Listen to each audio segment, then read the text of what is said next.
മത്സ്യത്തൊഴിലാളിയെ തൂങ്ങി മരിച്ച നിലയിൽ കണ്ടെത്തി. അരൂർ സ്വദേശി സുബ്രഹ്മണ്യനാണ് മരിച്ചത്. ലൈഫ് പദ്ധതിയിൽ നിർമ്മിച്ച വീടിന് പഞ്ചായത്ത് നമ്പർ കിട്ടാൻ വൈകുന്നതിന്റെ വിഷമത്തിലായിരുന്നു സുബ്രഹ്മണ്യനെന്ന് ബന്ധുക്കൾ പറഞ്ഞു. വീട് തീരദേശ പരിപാലന നിയമത്തിന്റെ പരിധിയിലായതിനാൽ വീട്ടു നമ്പർ നൽകാൻ തടസ്സങ്ങൾ ഉണ്ടെന്നാണ് പഞ്ചായത്ത് അറിയിച്ചത്. വീടിന് നമ്പർ ഇല്ലാത്തതിനാൽ അവസാന ഗഡു തുക അനുവദിച്ചിരുന്നില്ല. രോഗവും ഭാര്യയ്ക്ക് അപകടമുണ്ടായതും കാരണം ബുദ്ധിമുട്ടിലായിരുന്നു സുബ്രഹ്മണ്യൻ. മനീഷ് മഹിപാലുണ്ട്. മനീഷ്, സാമ്പത്തിക ബാധ്യതയാണ്, വീട് കിട്ടുമെന്ന് പ്രതീക്ഷിച്ചു. അതിനിടയിൽ ചില ചട്ടങ്ങൾ പ്രതിസന്ധിയായി. വീട്ടിലാണെങ്കിൽ ആ ബുദ്ധിമുട്ടുള്ള അവസ്ഥ. ആത്മഹത്യ ഒരു പരിഹാരമേ അല്ല. എങ്കിൽ പോലും മത്സ്യത്തൊഴിലാളി ജീവനൊടുക്കിയത് ഈ വിഷമങ്ങളെ തുടർന്നാണോ? മനീഷ് മഹിപാൽ, എന്താണ് ലഭിക്കുന്ന വിവരം?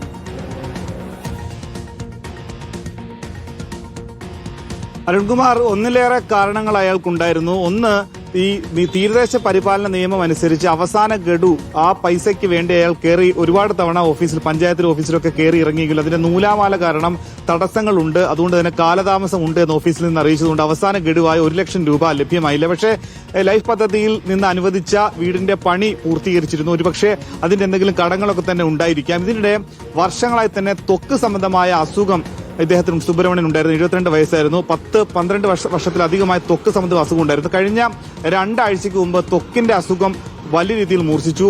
അതിനെ തുടർന്ന് മെഡിക്കൽ ട്രസ്റ്റ് ആശുപത്രിയിൽ ചികിത്സയിലായിരുന്നു. ഇന്നലെ ഉച്ചയ്ക്ക് മെഡിക്കൽ ട്രസ്റ്റ് ആശുപത്രിയിൽ പോകാം, ഒരു ബന്ധുവിനൊപ്പം പോകാമെന്ന് കരുതിയതാണ്. പക്ഷേ വൈകുന്നേരമായിട്ട് സുബ്രഹ്മണ്യനെ കണ്ടില്ല. അങ്ങനെ നടത്തിയ അന്വേഷണത്തിലാണ് അവിടെ റോഡ് സൈഡിലുള്ള ചില ഈ പന്തൽ സെറ്റിന്റെ ഒക്കെ തന്നെ സാധനങ്ങൾ സൂക്ഷിക്കുന്ന ഒരു കെട്ടിടത്തിൽ, അങ്ങനെ ഒരു ഷെഡിൽ തൂങ്ങി മരിച്ച നിലയിൽ സുബ്രഹ്മണ്യനെ കണ്ടത്. ഇതിനിടയിൽ സുബ്രഹ്മണ്യന്റെ ഭാര്യയ്ക്ക് 2 ആഴ്ചയ്ക്ക് മുമ്പ് ഒരു ബൈക്ക് ആക്സിഡന്റ് ഉണ്ടായി.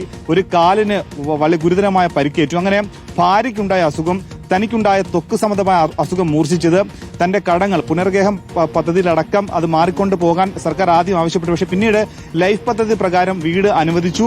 ആ വീടിന്റെ അവസാന ഗഡു കിട്ടാത്തതിൽ ഉണ്ടായ കടങ്ങൾ, അങ്ങനെ ഉണ്ടായ വലിയ മനോവിഷമങ്ങളാണ് എന്താണെങ്കിലും സുബ്രഹ്മണ്യന്റെ മരണത്തിന് കാരണമായതെന്നാണ് മനസ്സിലാക്കുന്നത്. പോസ്റ്റ്മോർട്ടം റിപ്പോർട്ട്, അതായത് പോസ്റ്റ്മോർട്ടത്തിലേക്ക് കൊണ്ടുപോകാനായി അരീക്കുറ്റി ആശുപത്രിയിലേക്ക് മൃതദേഹം കൊണ്ടുപോയിട്ടുണ്ട്. പോലീസിന്റെ പ്രാഥമിക നിഗമനം ഇത് ആത്മഹത്യ, ജീവനൊടുക്കിയത് തന്നെയാണ്. ഇപ്പോൾ അരീക്കുറ്റിയിലെ ആശുപത്രിയിലേക്ക് മൃതദേഹം മാറ്റിയിട്ടുണ്ട്. അരുൺകുമാർ, സങ്കടകരമായ വാർത്തയാണ്. അരൂർ സ്വദേശിയായ സുബ്രഹ്മണ്യനാണ് ജീവനൊടുക്കിയത്. ആത്മഹത്യ ഒരു പ്രശ്നത്തിന്റെയും പരിഹാരമേ ആകുന്നില്ല എന്നുള്ളതാണ്.